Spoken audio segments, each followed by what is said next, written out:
Hi friends, good morning. Welcome my channel. শনিবারের mini ব্লগটা তোমাদের সাথে শেয়ার করলাম।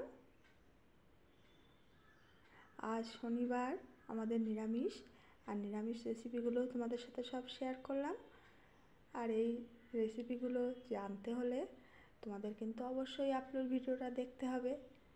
আর যদি ভালো লেগে থাকে তাহলে প্লিজ একটা লাইক করে দিও, কমেন্ট করে জানিও যে কেমন লাগলো, আর আমার চ্যানেলটা সাবস্ক্রাইব করে দিও।